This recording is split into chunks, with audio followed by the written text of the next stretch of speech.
S'il en diverge complètement et nuit à la communauté des croyants dans le Christ, pour reprendre ce langage, c'est que le diable est de la partie. Or, le diable est têtu. Il faut briser son obstination, y compris en ayant recours à la torture. Et si cela ne sert toujours à rien, parce qu'il est dangereux pour la communauté, il faut le démembrer, l'éliminer, le brûler.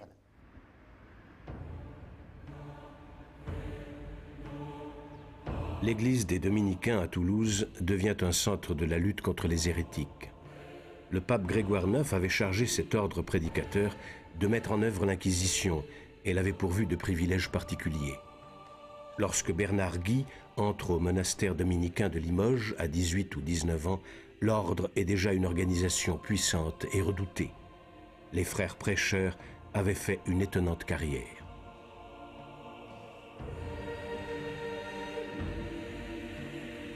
« 15 ans seulement avant que ne leur soit confiée la mission pontificale, le religieux espagnol Domingo de Guzmán avait rassemblé autour de lui dans cette maison, à Toulouse, des frères partageant ses idées et fondé un ordre qui ne plaçait pas au centre de ses activités le travail et la prière, comme les bénédictins, mais l'expiation, l'étude et la prédication.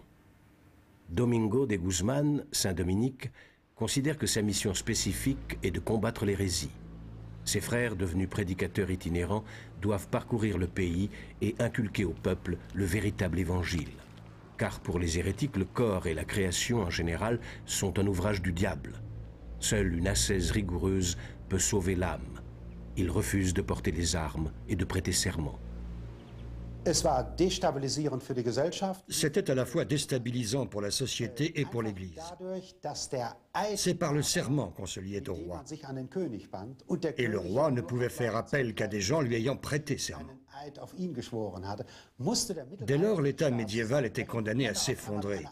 Si, d'un seul coup, émergeait un autre groupe religieux qui, par exemple, refusait de prêter serment ou adoptait un autre type de serment.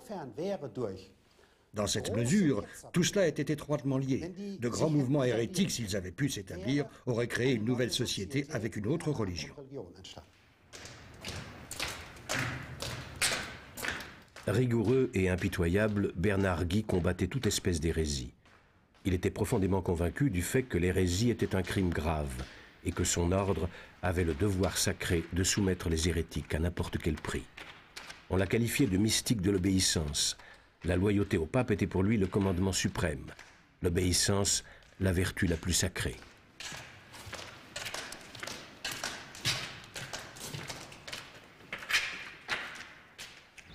Guy a étudié la logique, la philosophie et la théologie ici à Limoges, mais aussi à Bordeaux et Montpellier. Il montre bientôt de remarquables talents d'organisateur. Il est nommé prieur des monastères dominicains d'Albi, de Carcassonne et de Castres, 3 foyers de l'hérésie. Cet administrateur chevronné est aussi un érudit et un ami des livres. Prieur du monastère de Limoges, il est l'un des premiers dans le sud de la France à construire une salle spécialement destinée à conserver des livres, une bibliothèque. Il lui semble inconcevable que quelqu'un puisse douter de la vérité, comme l'enseigne l'Église.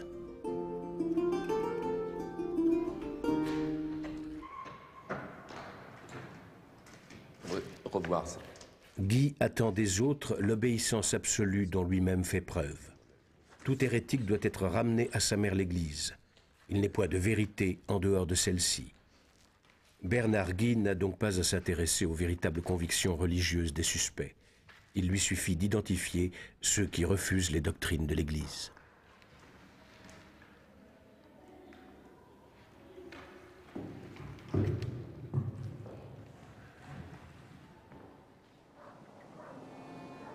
Depuis la fin du XIIe siècle, c'est-à-dire des décennies avant le début de l'Inquisition, des groupes chrétiens hérétiques comme les Cathares, les Albigeois ou les Vaudois avaient pu gagner de nombreux partisans dans les villages et les villes, comme ici, à Carcassonne. Les bons chrétiens, comme ils s'appelaient eux-mêmes, étaient plus crédibles aux yeux du peuple que les prélats de Rome qui menaient grand train de vie et se souciaient bien plus de leur prébende que du bien-être de leurs prochains.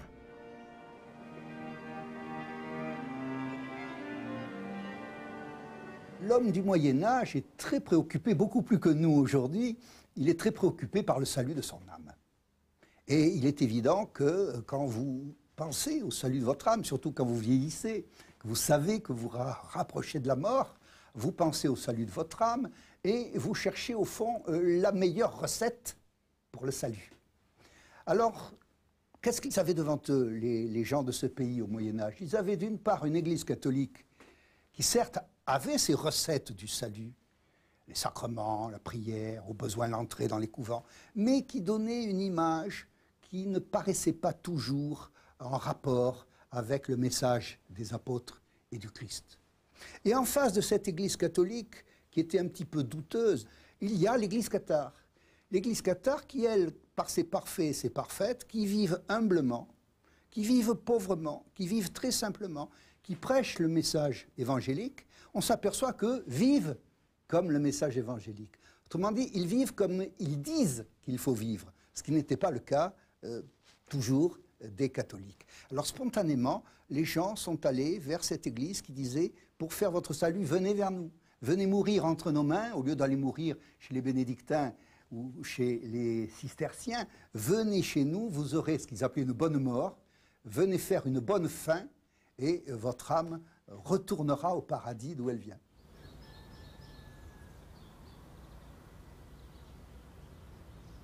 À Saint-Félix, près de Toulouse, les cathares avaient même convoqué un concile, créé leurs propres évêchés et nommé des évêques.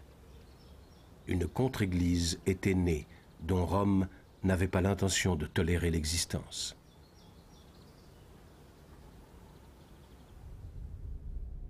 Au début du XIIIe siècle, le pape Innocent III appelle à la croisade contre les hérétiques dans le sud de la France. Il promet l'absolution au roi de France et aux croisés. Les biens des hérétiques doivent en outre être confisqués et répartis entre les croisés. En 1209, le roi de France se dit prêt à céder à la pression du pape.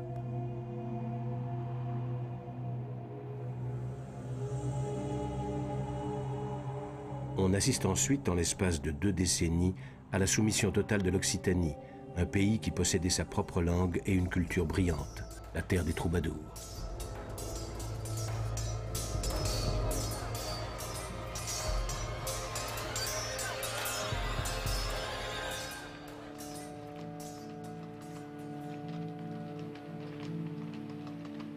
Massacres, sièges et exactions sanglantes caractérisent cette campagne prétendument chrétienne.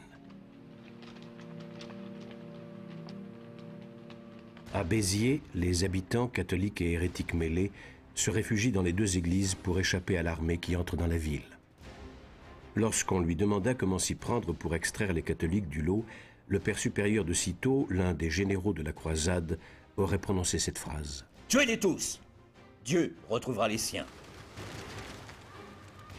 Plus de 20 000 personnes sont assassinées à Béziers, y compris les prêtres, devant les autels. Cette phrase tristement célèbre n'a certes sans doute jamais été prononcée sous cette forme, mais elle est symptomatique de la brutalité dont firent preuve les croisés dans leur lutte contre les cathares et de leur justice expéditive. La croisade contre l'hérésie était devenue une campagne de conquête contre les comtes du Sud. Pour les nobles du Nord, la guerre était une occasion d'acquérir à bon prix une indulgence, mais aussi et surtout des terres. C'est pour cela qu'ils se battaient. Au terme de la croisade, 20 ans plus tard, d'innombrables hérétiques supposés ou réels avaient certes été tués, mais le problème de l'hérésie n'était pas résolu.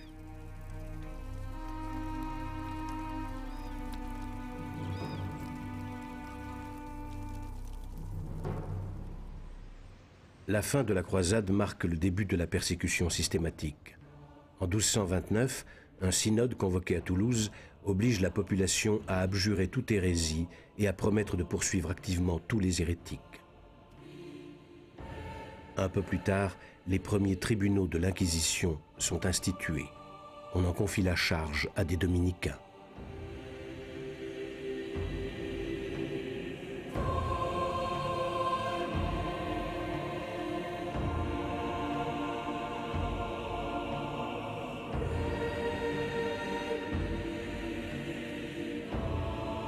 Le procès en Inquisition est à l'époque un procédé juridique entièrement nouveau. Conçu à l'origine par le pape Innocent III pour discipliner le clergé décadent, il est rapidement utilisé contre les hérétiques. Pour la première fois, on mène une enquête, une inquisitio, sans se fier au prétendu jugement de Dieu.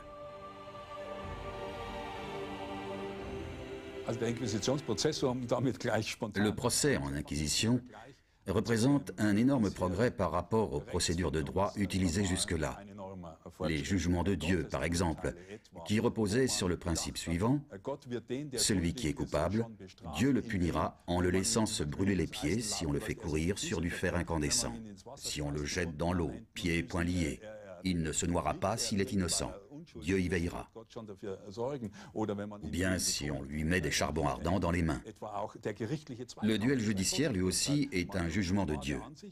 On considérait qu'à celui qui était dans son droit, Dieu donnerait la force de vaincre son adversaire, même si celui-ci était un combattant beaucoup plus aguerri. Tout cela est fondé sur des considérations profondément archaïques. Avec la rationalisation qui se propage, y compris dans la pensée juridique, au cours du XIIe siècle, on finit par se dire qu'on ne doit pas essayer de forcer la main à Dieu. C'est la raison pour laquelle, en 1215, pendant le Concile du Latran, on interdit les jugements de Dieu dans toute l'Église. Nous n'en sommes pas encore au procès en Inquisition. Mais le procès en Inquisition est un progrès dans la mesure où il rend les jugements de Dieu inutiles. On développe une procédure d'enquête, au cours de laquelle le juge se fait lui-même une idée sur les faits incriminés. Ensuite, simplement, on se prononce en fonction du droit et de la loi. On n'a donc plus besoin de pratiques magiques du type du jugement de Dieu. Un inquisiteur était à la fois accusateur et juge. Il enquêtait et jugeait sur place. Les dominicains n'avaient aucune intention d'impressionner les gens par leur allure éclatante. Ils laissaient aux prélats les vêtements somptueux, les processions pompeuses et les escortes de laquais. Un inquisiteur portait en permanence le sobre habit de son ordre.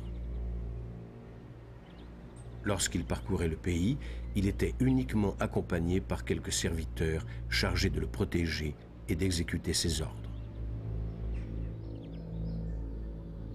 Quelques jours avant son arrivée dans une ville ou un village, il avait l'habitude de prévenir les autorités religieuses de sa venue. Par leur intermédiaire, il demandait au peuple de se rassembler à une heure donnée sur la place du marché. Ce n'était pas une invitation, c'était un ordre.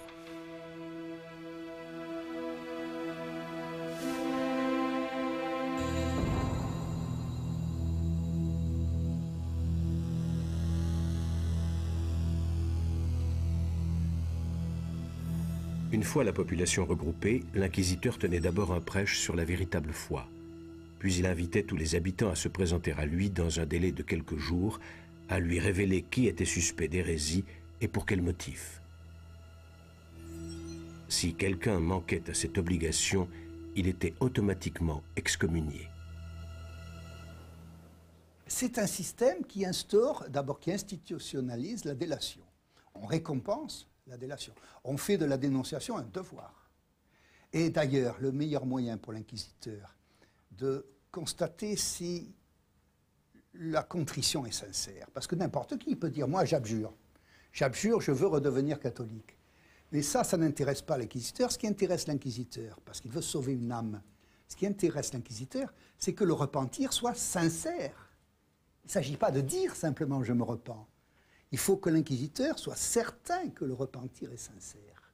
Alors quel est le meilleur moyen de s'assurer qu'un repentir est sincère? C'est-à-dire dénoncer les autres, dénoncer les hérétiques.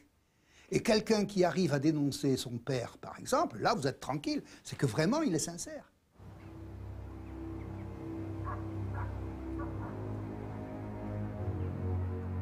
C'était un procédé raffiné.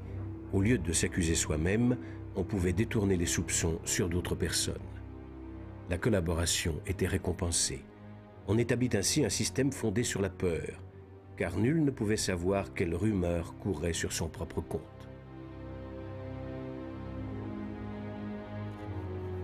Toute déclaration était consignée dans ses moindres détails par des greffiers. Enfin, les personnes suspectées d'hérésie étaient convoquées au tribunal. Quelle possibilité un accusé avait-il de se défendre?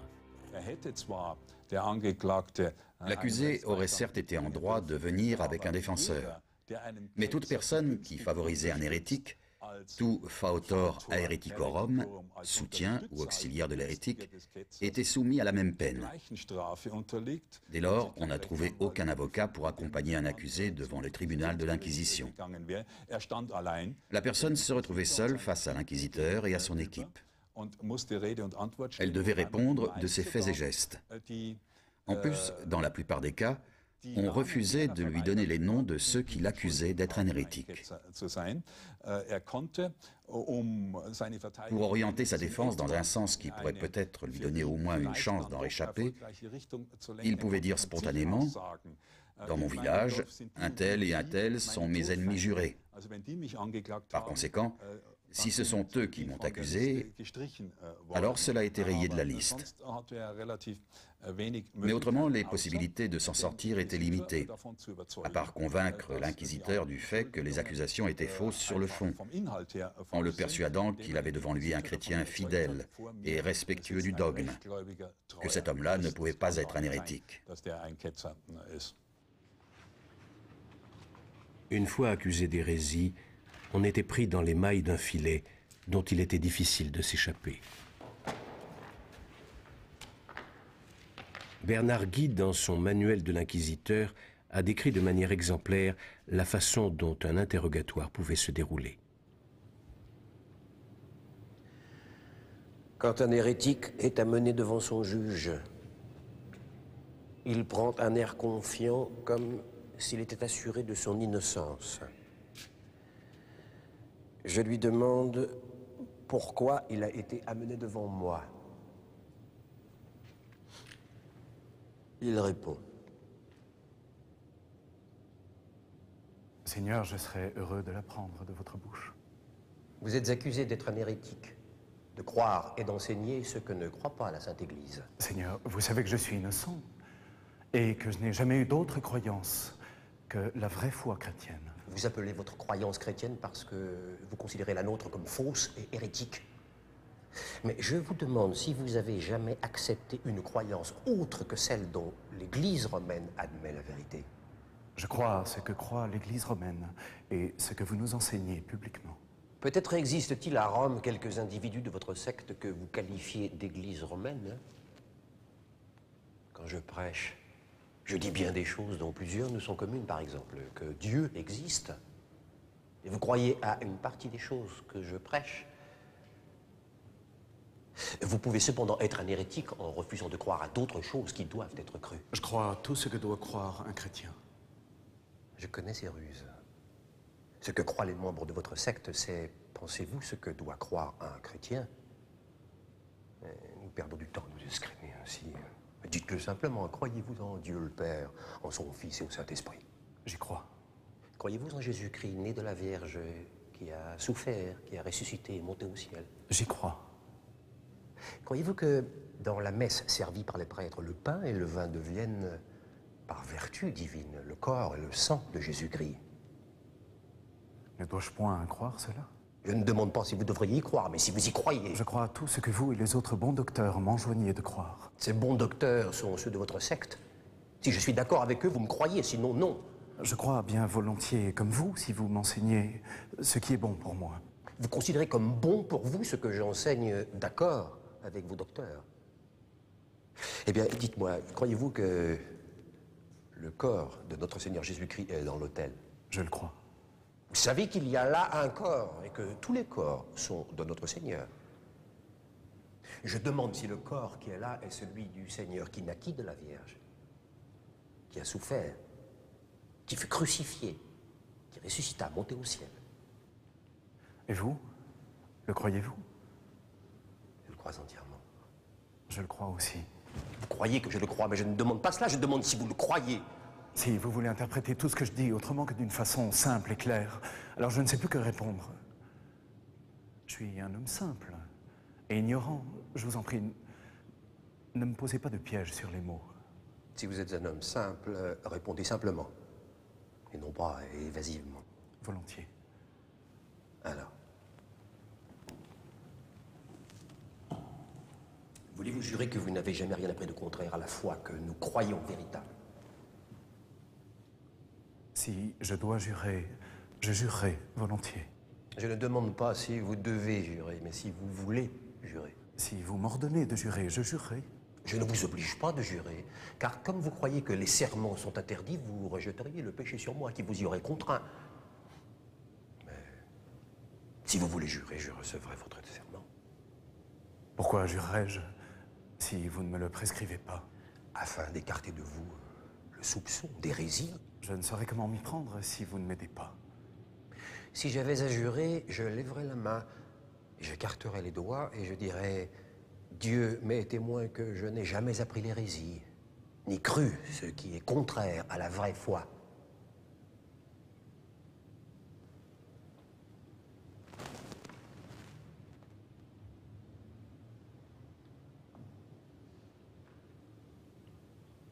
Alors il balbutie de sorte qu'il ne prête pas véritablement serment et cependant veut paraître le prêter. D'autres fois, il transforme le serment en une formule de prière, par exemple. Dieu me soit témoin que je ne suis pas un hérétique.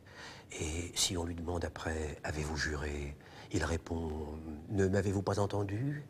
Mais un inquisiteur énergique ne doit pas permettre qu'on l'abuse ainsi.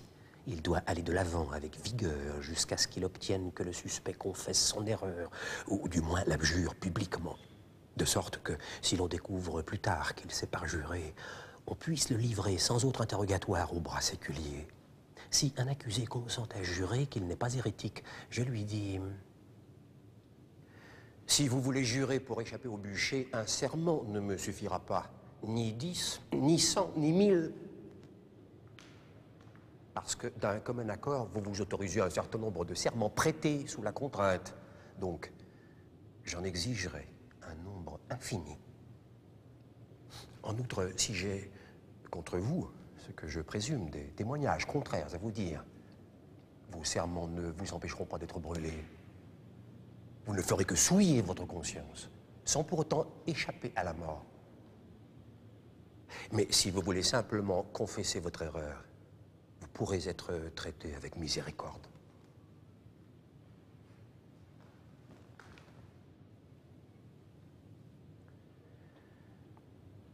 J'ai vu des hommes qui, effrayés par ces paroles, ont avoué.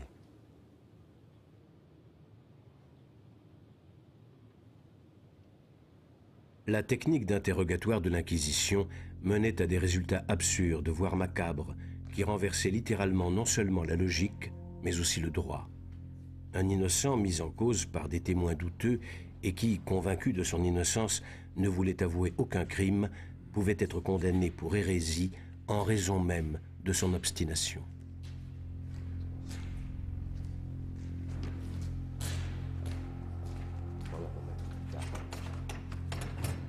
Et ceux qu'on ne parvenait pas à faire avouer par la persuasion ou la menace, la torture les attendait. Elle avait été approuvée en 1252 par le pape Innocent IV.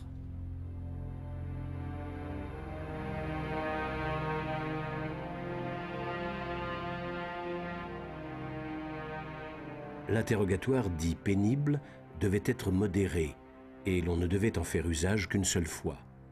Mais les inquisiteurs décidaient eux-mêmes de ce qui était modéré. Et lorsqu'un accusé ne donnait pas les renseignements requis, la torture était fréquemment déclarée inachevée.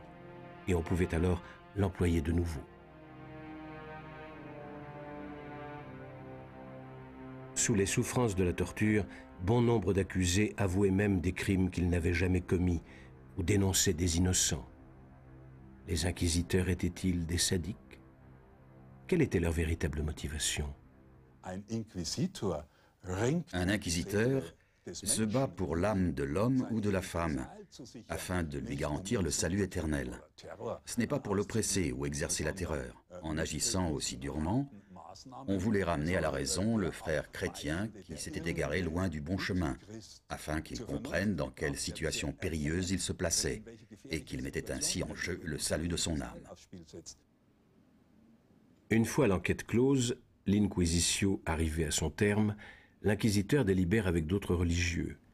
À la fin de la procédure, on prononce le jugement en public au cours d'une messe. Les peines vont du port d'une tenue de pénitent au bannissement dans d'autres villes ou d'autres pays, en passant par la fustigation publique.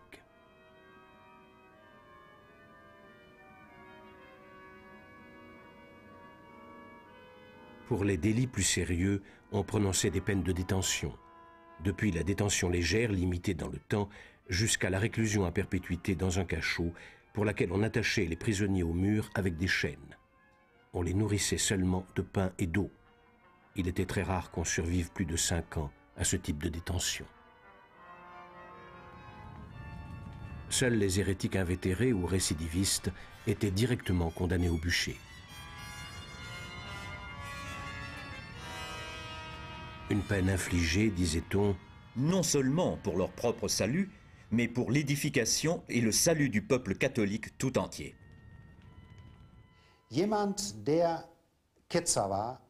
On considérait qu'un hérétique était un être souillé. Avoir des relations avec lui salissait aussi celui qui le touchait, celui qui vivait avec lui. On était contaminé, comme on dirait aujourd'hui, par une maladie contagieuse. Et l'on croyait que le feu éliminerait tout cela. Ensuite, le lieu, la personne, l'environnement, l'air, tout était purifié. Le mal était ainsi éliminé du monde. Voilà pourquoi on exécutait. Ce n'était pas primaire, ni dicté par la cruauté. Il y a tout ce contexte derrière.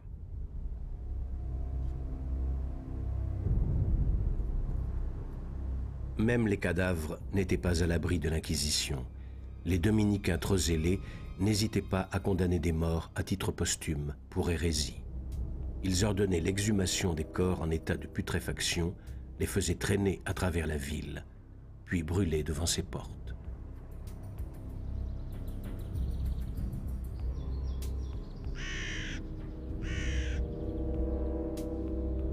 Ce manque d'égard pour les morts suscitait l'indignation, l'amertume et la colère. À cordes sur ciel, les citoyens furieux noyèrent 3 inquisiteurs dans le puits de la ville.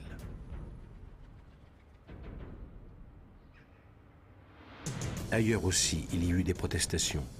Un jour à Toulouse, tout le monastère dominicain fut chassé de la ville. Et ici, à Albi, un bastion des Cathares, des citoyens en colère jetèrent un inquisiteur dans le Tarn. On dit qu'il sauva sa vie de justesse.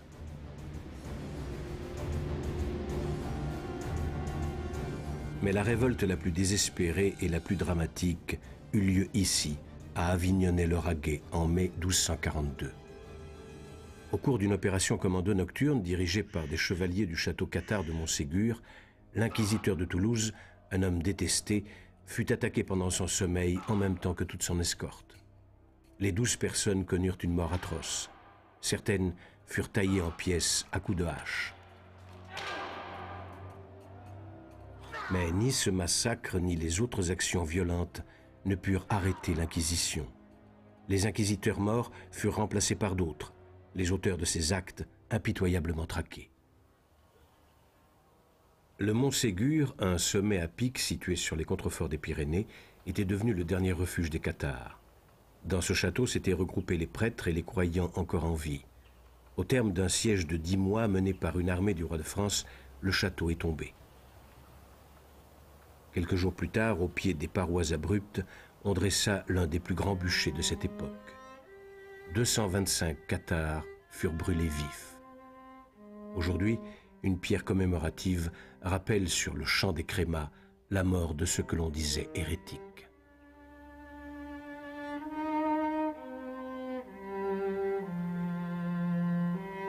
La chute du château sonna la défaite des cathares.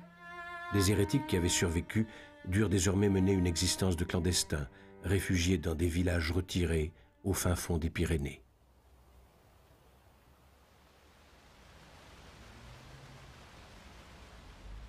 La résistance à l'Inquisition ne cessa jamais complètement, mais elle n'eut que peu de conséquences. Des décennies plus tard, Bernard Guy, devenu prieur d'un monastère à proximité de Carcassonne, constatera encore avec colère que même les religieux protestent contre les méthodes impitoyables de l'Inquisition. On raconte qu'à Carcassonne, le moine franciscain Bernard des Licieux prêchait contre l'arbitraire et les abus de pouvoir de cette institution. Dans cette ville, des citoyens suspectés d'hérésie avaient été incarcérés pendant des années sans procès digne de ce nom. Bernard Délicieux incita les habitants à prendre d'assaut la tour de l'Inquisition, à brûler les registres du tribunal de l'Inquisition et à libérer les prisonniers de leurs cachots.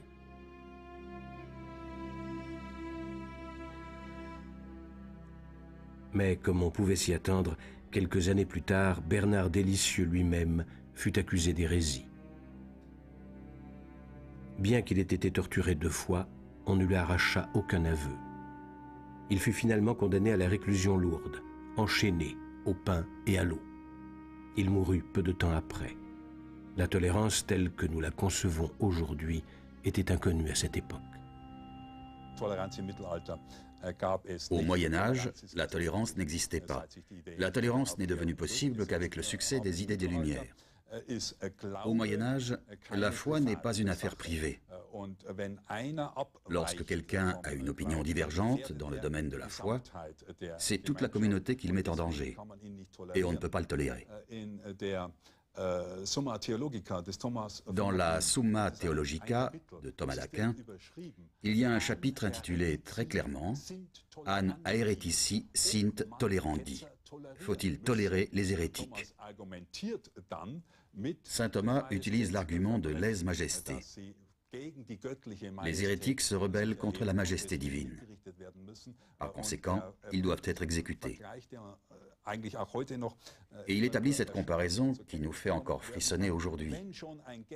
Si un faussaire mérite la mort au seul motif qu'il contrefait la pièce de monnaie portant le visage de l'empereur, un hérétique qui falsifie la foi et offense ainsi la majesté divine mérite bien plus encore le châtiment suprême.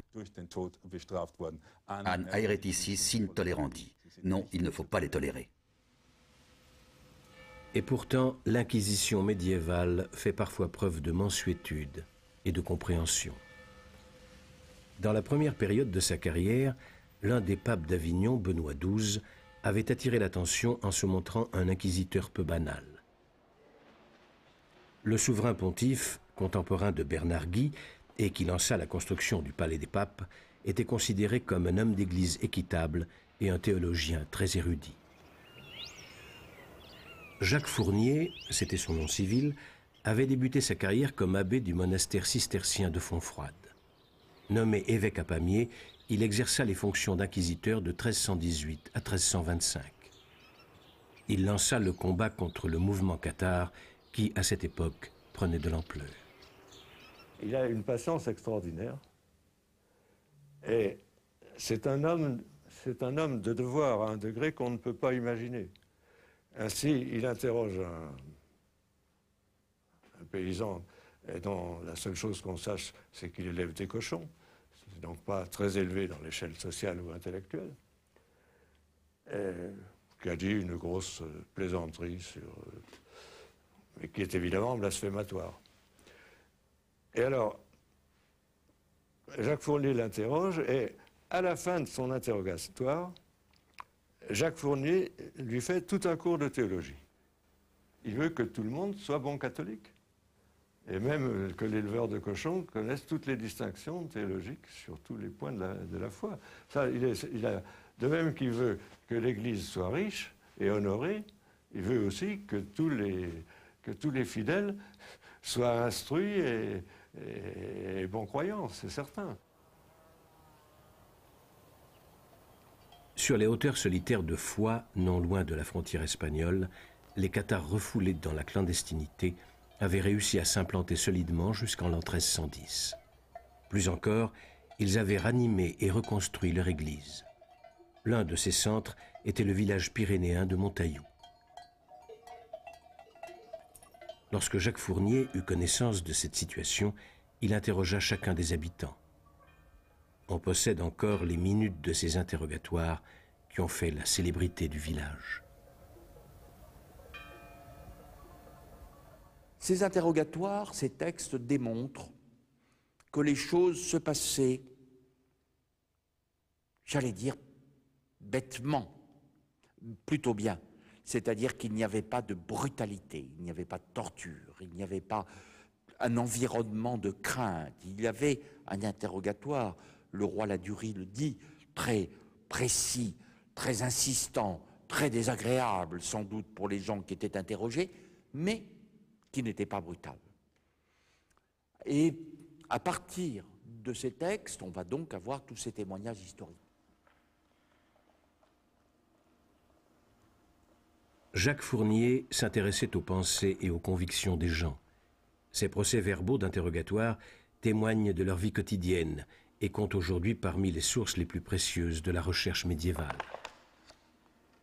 À Montaillou, il ne condamna à mort qu'un seul des accusés. Le prêtre catholique du village, partisan engagé du mouvement cathare, était déjà mort au cachot.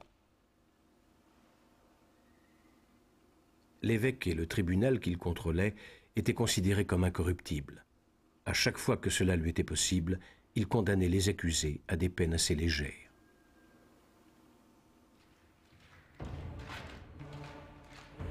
Le fait qu'il y ait eu des inquisiteurs plus cléments que d'autres n'atténue en rien la cruauté d'un système destiné à réprimer les adeptes d'une autre foi.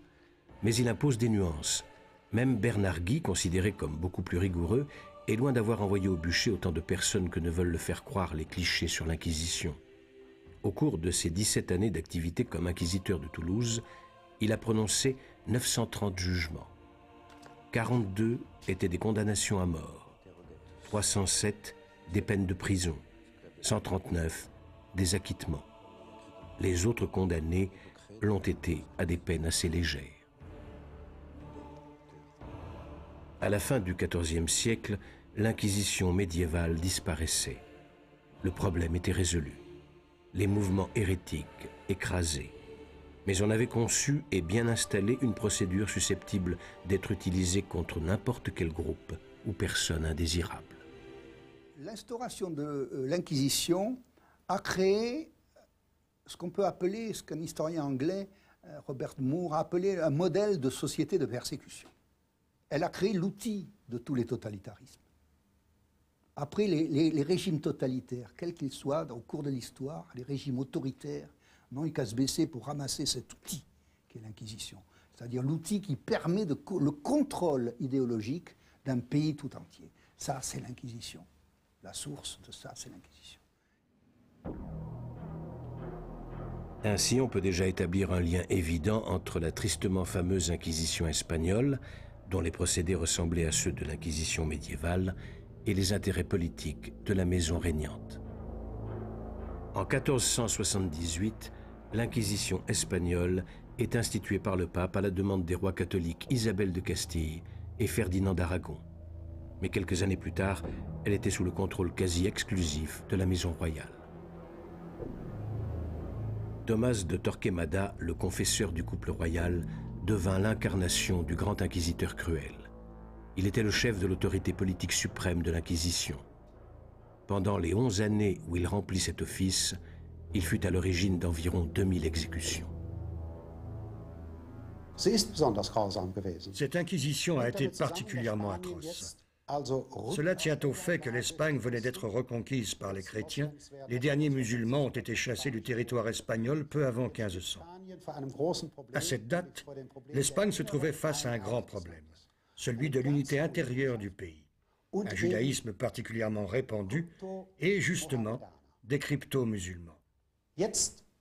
À ce moment-là, il s'agit de vérifier si ces gens qui se disent chrétiens le sont véritablement, ou bien en réalité sont des juifs ou des musulmans qui se cachent. C'est pour cela que l'on fait intervenir l'Inquisition. L'Église a donné son accord, mais la manière dont le système a fonctionné, les gens que l'on a nommés pour pratiquer l'Inquisition, cela c'était la responsabilité de l'appareil d'État. Dans ce contexte, on peut dire que l'Inquisition espagnole a été une sorte de service de la sûreté de l'État. Au début, là aussi, ce sont des dominicains qui ont dirigé l'Inquisition. Mais ils ont bientôt été remplacés par des fonctionnaires civils, des juristes.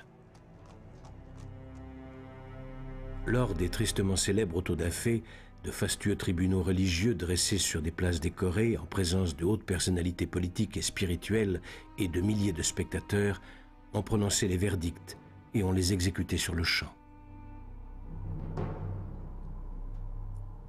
Dans les premières années, marquées par le fanatisme, on exécutait aussi ceux qui avaient abjuré l'hérésie. Mais ils étaient étranglés par le bourreau avant que l'on ne mette le feu au bûcher. C'était considéré comme une faveur particulière. Mais peu après Torquemada, le tableau se transforme. Des recherches récentes montrent qu'à partir du XVIe siècle, l'Inquisition espagnole n'a pas agi d'une manière aussi sanguinaire et furieuse que ne veut le faire croire ce que l'on appelle la leyenda negra, la légende noire.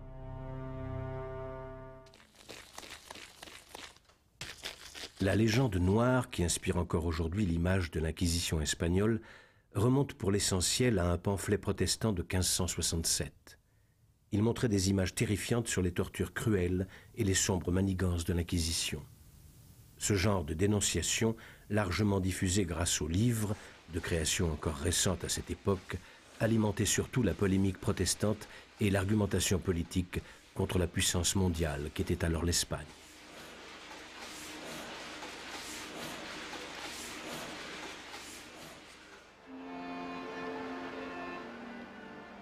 L'offensive de la Réforme ne concernait pas une fraction restreinte de l'Église. Elle la touchait au contraire en plein cœur. L'Inquisition devint alors l'affaire des hauts responsables.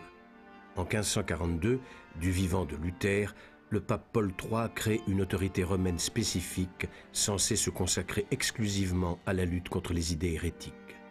La Sacrée Congrégation de l'Inquisition romaine et universelle.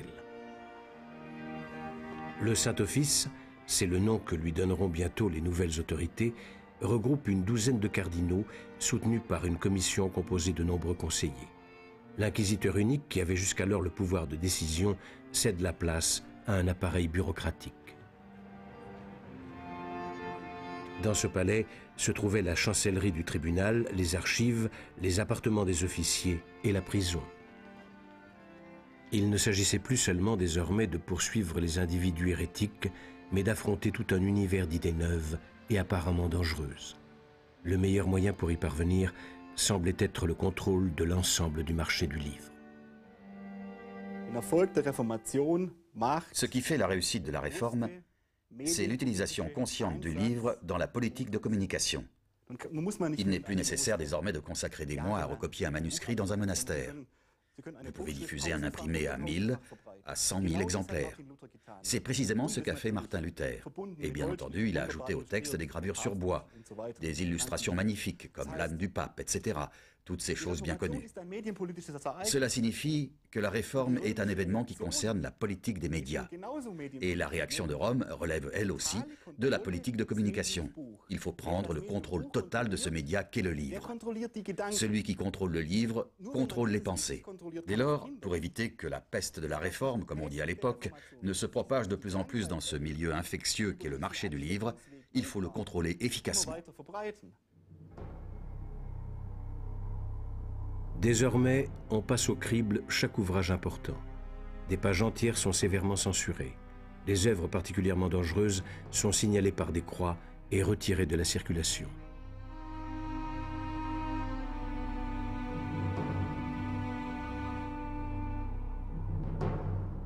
Une liste des livres interdits est publiée sur de grandes affiches apposées aux portes des églises principales de Rome et sur le Campo di Fiori, la place du marché central. De temps en temps, paraît un index de tous les livres interdits. Le dernier est publié en 1948 et contient environ 6000 titres.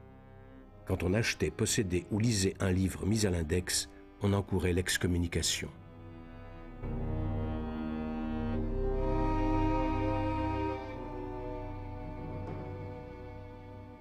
Alors cardinal, Gian Pietro Carafa était déjà le principal instigateur de cette nouvelle institution. Devenu pape sous le nom de Paul IV, il milite encore plus énergiquement à partir de 1655 pour une persécution rigoureuse de tous les hérétiques. On le dit impulsif et brutal. Porté par son ardeur religieuse, le pape flaire partout le risque d'hérésie. Sous son pontificat, l'Inquisition obtient la primauté sur toutes les autres institutions romaines. Elle devient un État dans l'État. Dans cette salle, qui fait aujourd'hui partie de la bibliothèque du Parlement italien, les cardinaux inquisiteurs se retrouvaient chaque semaine, le mercredi, pour délibérer. Tous les jeudis avait lieu une réunion avec le pape dans l'un de ses palais, par exemple au Quirinal. Le souverain pontife était l'inquisiteur suprême. Il prenait personnellement les décisions sur tous les cas importants.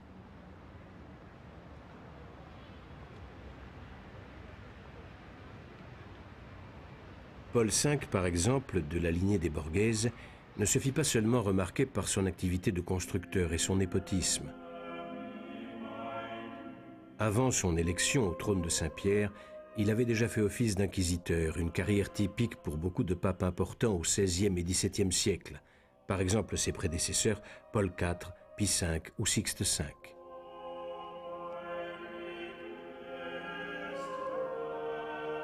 En réalité, l'appartenance à la congrégation de la Suprême Inquisition romaine et universelle était un véritable tremplin pour être nommé cardinal et, fréquemment, pour être élu pape. L'image que nous avons à l'esprit, c'est celle des inquisiteurs sanguinaires du Moyen-Âge, ceux qui voulaient faire brûler les sorcières sur des bûchers. C'est cette image que la conscience collective associe au nom d'inquisiteurs. Or, c'est précisément ce que ces gens-là n'étaient pas. En règle générale, c'étaient des gens très cultivés, capables de s'engager dans de longues discussions. Un vieux dicton veut qu'un homme mis en accusation à Rome devant l'Inquisition soit un homme mort. Ce n'est absolument pas le cas.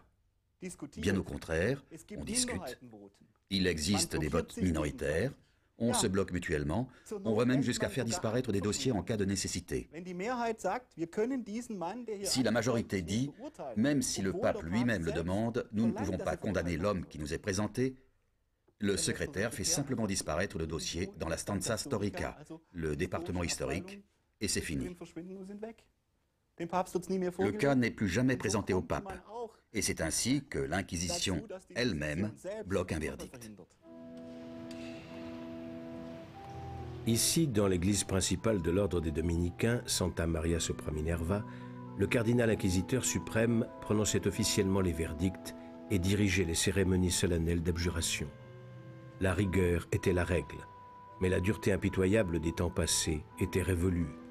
Avec la Renaissance, un autre climat plus ouvert s'était aussi installé à la curie et au sein de la papauté. Sous l'Inquisition romaine, les bûchers restèrent l'exception. Mais ceux qui ne voulaient pas s'amender pouvaient aussi subir cette peine. Le philosophe et scientifique Giordano Bruno refusa ainsi d'abjurer ses théories qui postulaient l'existence de mondes innombrables, l'éternité de la matière et la pérégrination des âmes. Il fut condamné comme hérétique invétéré et brûlé en public en février 1600 sur le Campo di Fiori.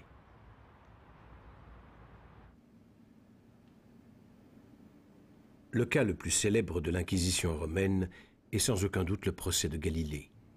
Il posait une question fondamentale, celle du rapport entre le dogme chrétien et la vérité scientifique. Et à cette époque, c'était une question explosive. La théologie était la reine des disciplines. Toutes les autres devaient lui être soumises, ce que Bertolt Brecht démontre lui aussi dans sa pièce La vie de Galilée. Jetzt beschuldigen Sie dieses höchste Wesen, es sei sich im Unklaren darüber, wie die Welt der Gestirne sich bewegt. Worüber Sie sich im Klaren sind, ist das weise? Ich bin ein gläubiger Sohn der Kirche. Es ist entsetzlich mit ihm. Er will in aller Unschuld Gott die dicksten Schnitzer in der Astronomie nachweisen. Wie, Gott hat nicht sorgfältig genug Astronomie studiert, bevor er die Heilige Schrift verfasste. Lieber Freund.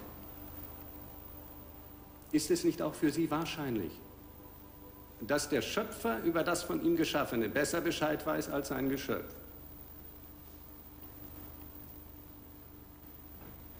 Aber, meine Herren, schließlich kann der Mensch nicht nur die Bewegung der Gestirne falsch auffassen, sondern auch die Bibel.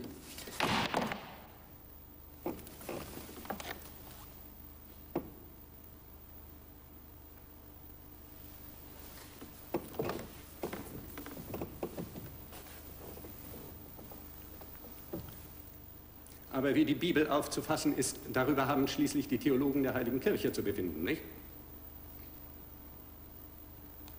Sehen Sie? Jetzt schweigen Sie. Herr Galilei, das Heilige Offizium hat heute Nacht beschlossen, dass die Lehre des Kopernikus, nach der die Sonne Zentrum der Welt und unbeweglich, die Erde aber nicht Zentrum der Welt und beweglich ist, töricht, absurd und ketzerisch im Glauben ist. Ich habe den Auftrag, Sie zu ermahnen, diese Meinung aufzugeben. Wiederholen Sie das.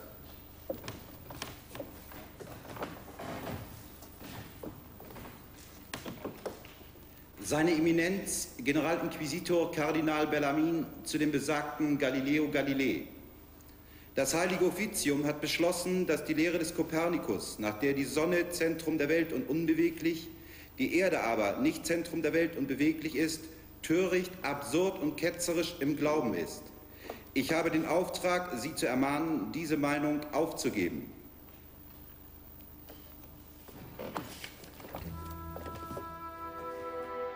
Par ce décret de 1616, Paul V interdisait la théorie copernicienne, considérée comme contraire aux Saintes Écritures et hérétique.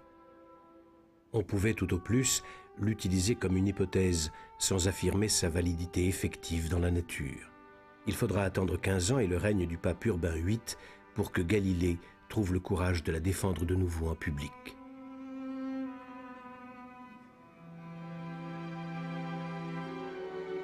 Dans son dialogue sur les deux principaux systèmes du monde, Galilée présentait certes la doctrine copernicienne comme une hypothèse, mais cherchait simultanément à en démontrer l'exactitude par tous les moyens.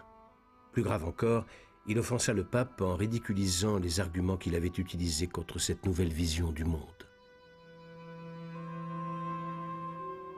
Le livre de Galilée fut interdit. L'astronome déclaré coupable d'actes hautement suspects d'hérésie et forcé, sous menace de la torture, d'abjurer la théorie copernicienne. Le regard des sciences de la nature sur le monde n'était plus compatible avec la vision religieuse du monde. Désormais, affirmer que la Terre tourne autour du Soleil serait un crime d'hérésie. Dans la société du XVIIe siècle, dominée par l'Inquisition, il n'y avait pas de place pour cette nouvelle culture du savoir scientifique.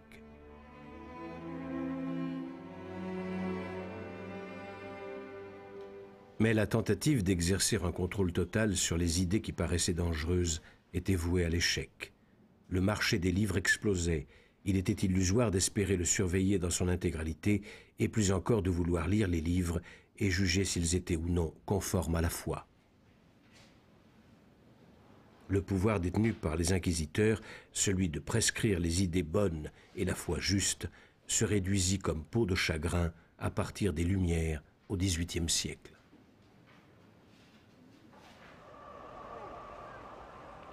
Ensuite, les papes utilisèrent l'Inquisition comme instrument pour instaurer l'ordre et préserver l'orthodoxie au sein de l'Église. En 1918, le pape cède la direction de cette administration à un cardinal.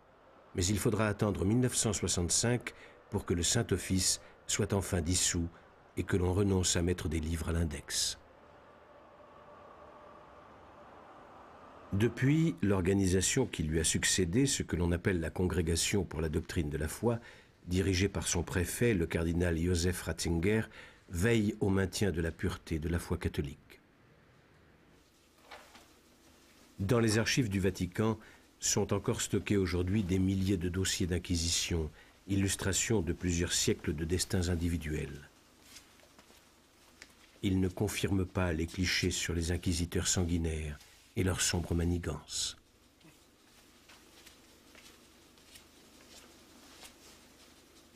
Pourtant, la persécution systématique des dissidents est devenue à juste titre le symbole du mal au sein de l'Église. Jean-Paul II a été le premier pape à trouver le courage de reconnaître les erreurs et les manquements de l'Église. Le mercredi des Cendres, en l'an 2000, il a officiellement demandé pardon pour les péchés de l'Église, dont les croisades et l'Inquisition.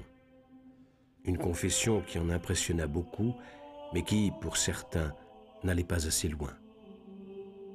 L'Inquisition était-elle vraiment nécessaire? L'Église en avait-elle besoin pour assurer son pouvoir? L'Église croyait devoir utiliser l'Inquisition pour préserver l'unité et la communauté de la foi. C'était sa première intention. D'une certaine manière, il était entendu qu'elle devrait servir à conserver le système. Et l'on peut aussi dire à conserver le pouvoir. Pourrait-on concevoir une Église qui se serait plus nettement centrée sur l'Évangile? À quoi aurait-elle pu ressembler sans l'Inquisition? Nous l'ignorons. L'Église a eu l'Inquisition et l'Inquisition a transformé l'Église. Les bûchers ont existé. C'est un fait historique avec lequel elle doit vivre.